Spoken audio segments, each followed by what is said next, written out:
What's up and welcome back to Interpreting the Stars. For today I have a brand new movie to talk to you guys about, and this little film's coming out at Gravitas Ventures called Silent Hours.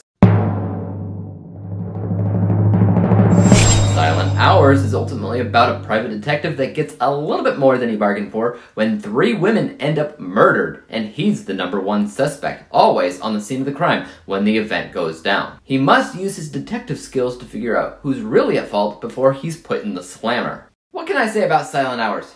Not much. I received this as a screener a little bit ago, and I was never really able to get around to it until now, after it's been released, and this is kind of an odd film that'll probably only work for a specific niche of people. The best way to describe the film is that it's a British gumshoe mystery that was probably just a combination of a miniseries that came out a few years ago with the same title and the same cast. Now, I cannot say for sure because I never saw the show, but what I can tell you about the show is that each of the 3 episodes that came out were reported to be around 52 minutes long, which, when combined, comes out to 2 hours and 36 minutes long. And can you guess the runtime of this movie?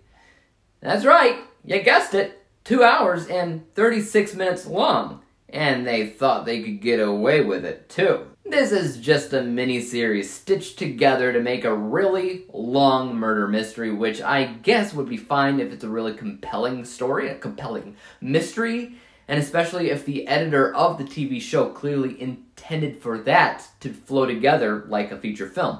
Which, I mean, it doesn't. In my humble opinion, you can always tell that this movie doesn't really even feel like a movie, and instead it feels exactly like I think it is, a British TV show. And the mystery, again, is nothing spectacularly unique. It's about a man getting framed for a serial killing, and he has to work essentially alone to figure out the truth of the matter. And none of that is original, nor is it compelling, nor is it filled with really unique or different characters that can make a boring story exciting. It's just a boring, more than 2.5 hour long mystery that it never seems to end. When the film did finally end, though, I wouldn't have cared less if our lead character died, if he grew wings and flew away, if he turned into an alien-human hybrid.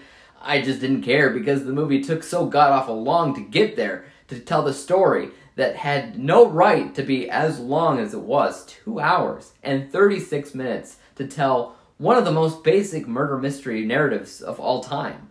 Give me a break, it should have been 1 hour and 20 minutes tops. Even when you break this thing down from a technical vantage point, nothing particularly screams cinematic from a visual standpoint, maybe in terms of how certain murders are set up, but the film doesn't really focus so much on that. Nothing from a lighting nor color palette standpoint, nothing from a cinematography standpoint, and certainly not editing.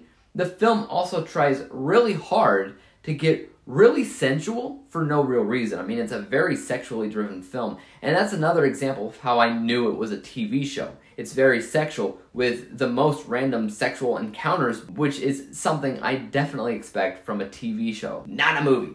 A movie is just repetitive, and repetition is the last thing that you want in a movie that is this god-awful long.